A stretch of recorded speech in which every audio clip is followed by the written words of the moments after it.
Bonjour à tous et bienvenue sur ma chaîne. Aujourd'hui on va faire un petit point lecture, mais de séries. Je lis énormément, j'ai décidé de rassembler toutes mes séries, trilogies dans une même vidéo, comme ça j'ai pas à en parler dans des points lecture normaux. Donc sans plus attendre on va commencer parce que cette vidéo risque d'être un petit peu longue. J'ai lu la trilogie du Seigneur des Anneaux, je n'ai que 2 livres, c'est parce que je ne sais pas où est-ce que j'ai mis le troisième, qui d'ailleurs est le troisième tome, j'ai que les 2 premiers tomes, je sais pas ce que j'ai fait du dernier. J'avais lu le Hobbit déjà en prévision de cette lecture et j'avais pas été extrêmement fan du Hobbit, je sais pas si vous vous souvenez, c'était pas une lecture qui m'avait particulièrement marquée et même elle m'avait plutôt assez énervée sur certains aspects. Donc j'étais pas extrêmement enthousiaste de commencer le Seigneur des Anneaux.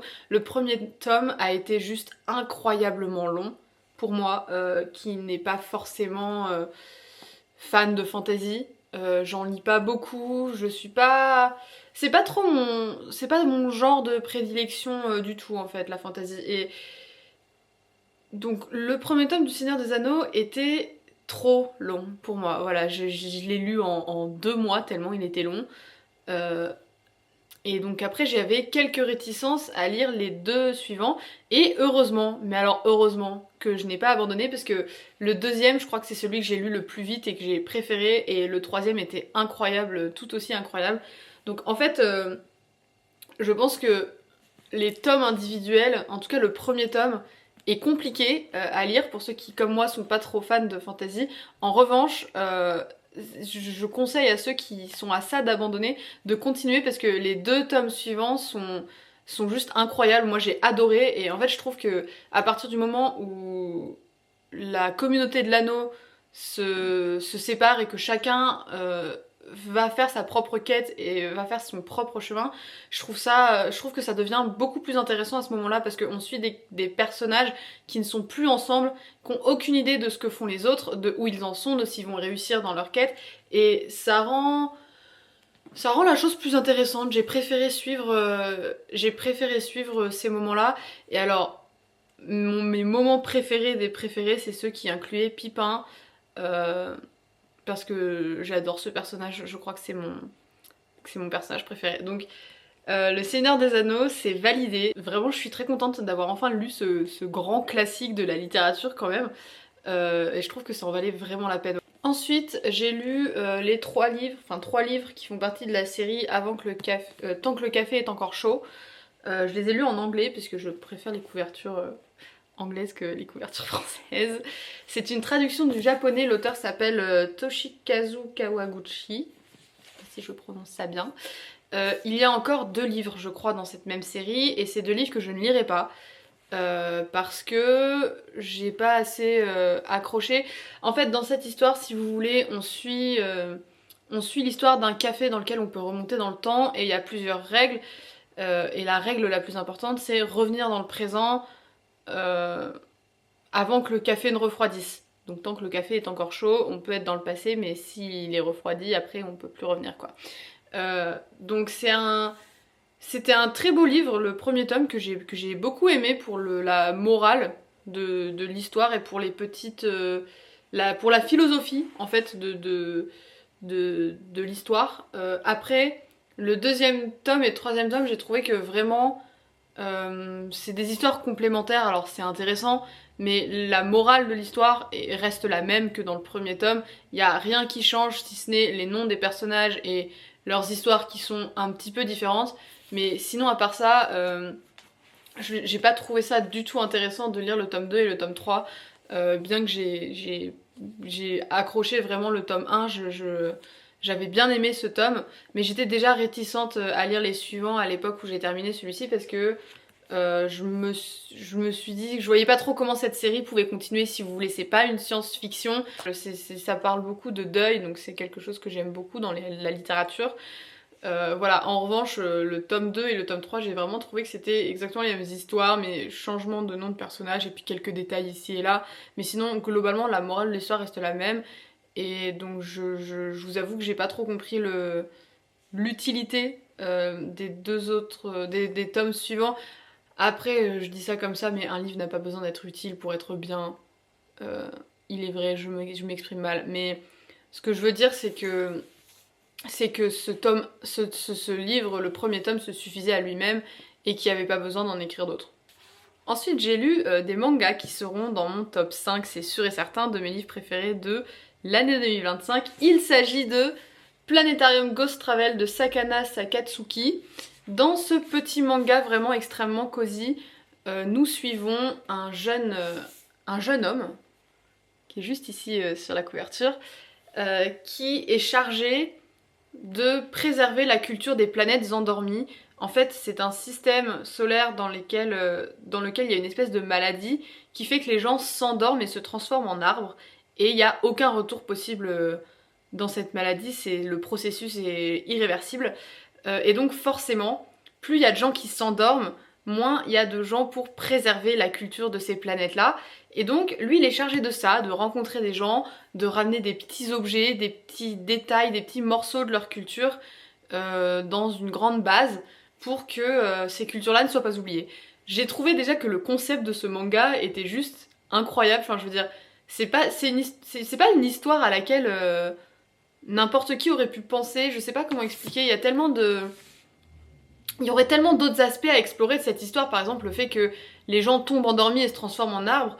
Ça pourrait tellement être le sujet principal de ce manga et ça l'est pas du tout, c'est vraiment le côté préservation de la culture et j'ai trouvé ça juste génial.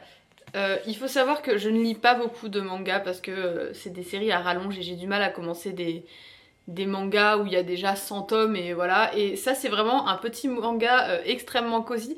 Déjà il y a une vibe Petit Prince quand même. Le personnage principal me rappelle énormément le Petit Prince qui va d'une planète à l'autre et qui rencontre les gens de ces planètes-là. Là, pour le coup, j'ai vraiment eu cette petite impression de Petit Prince.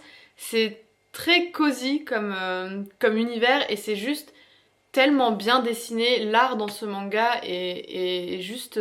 c'est un manga qui est très beau. C'est vraiment très intéressant à lire, d'autant plus que en ce moment, je suis dans ma phase jeu vidéo, notamment Outer Wilds, que je joue sur Switch, qui est un jeu vidéo sur l'espace où on explore un système solaire avec plusieurs planètes. Et donc, j'étais vraiment... je suis dans mon moment espace en ce moment, je ne lis, je ne fais que ça. Et donc, c'est vrai que ce manga-là, ça m'a vraiment pas mal rappelé Outer Wilds aussi, qui est un jeu extrêmement cosy, je trouve extrêmement mignon. Et donc là, c'est vraiment le cas aussi, on est vraiment sur une série un peu doudou. Donc le 4e tome est déjà sorti en japonais. Je sais pas du tout quand est-ce qu'il sortira en français, mais en tout cas je l'attends avec impatience parce que vraiment c'est extrêmement rare qu'un manga me fasse autant voyager. Je crois que j'ai aucun souvenir de manga qui m'ait autant marqué que celui-ci. Ensuite, j'ai lu Une pincée de magie de Michel Harrison. Donc dans le premier tome, on suit, enfin d'ailleurs dans tous les tomes, on suit l'histoire de 3 sœurs qui sont malheureusement maudites. Elles ne peuvent pas quitter leur île, sinon au coucher du soleil, elles meurent.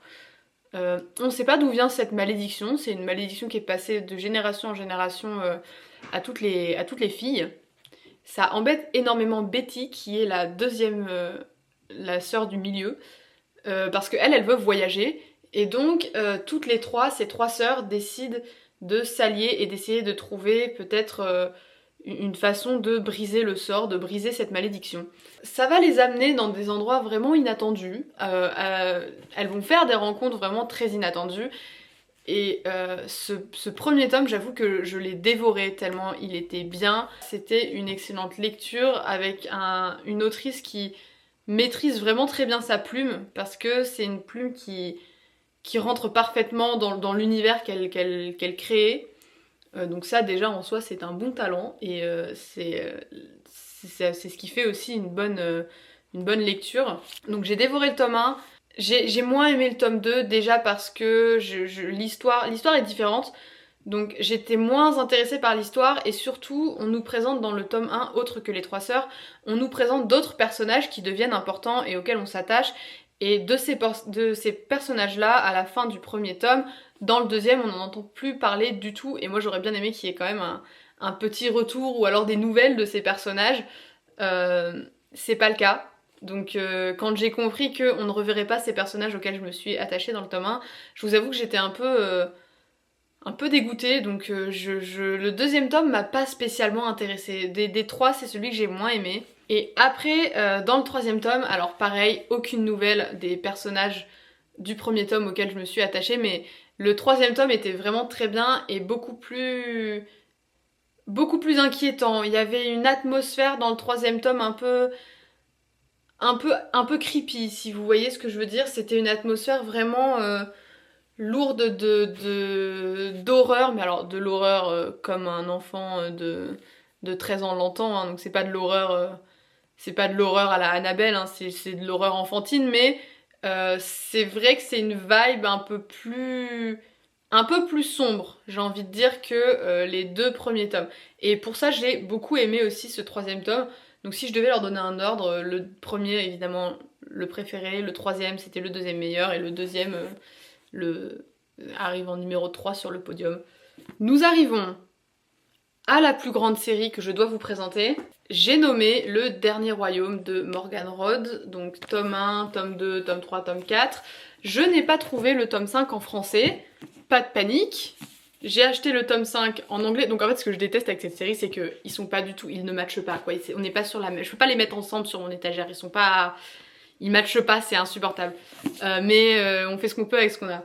Donc j'ai lu le tome 5 en anglais, puisque je ne le trouvais pas, il existe en français mais je voulais l'acheter sur Vinted et j'avais pas envie de l'acheter neuf et du coup je le trouvais pas donc je l'ai pris en anglais.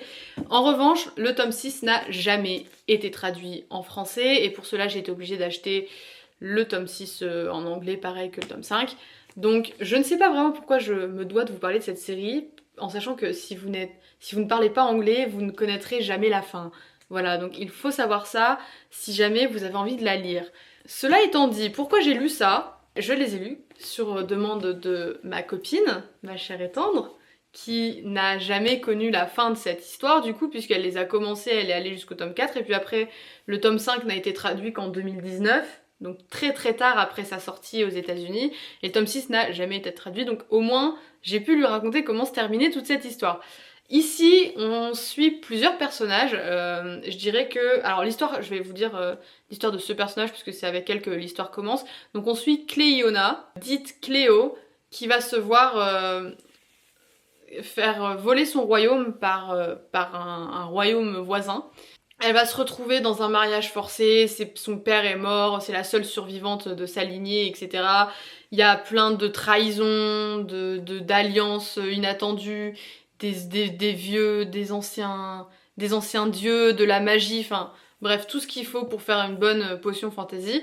Le fait que j'ai lu ces 6 livres, déjà, doit vous dire que j'ai passé un bon moment quand même si c'était pour moi très enfantin. Et surtout, c'est un livre qui est, je crois, je l'avais déjà dit, parce que j'avais dû parler du tome 1 quand je l'avais lu, parce qu'à cette époque, je savais pas si je lirais les autres. Donc dans un de mes points lecture, c'est possible que je vous ai déjà parlé du tome 1. Et je crois que ce que j'en avais dit, c'est que cette série rassemble vraiment tous les clichés possibles de la fantasy. Il y a le fait que s'il y a une fille, c'est l'enchanteresse la plus puissante que la Terre ait connue depuis un millénaire. Le monde est dans la paume de sa main en fait, elle est surpuissante. Il y a le fameux Enemies to Lover.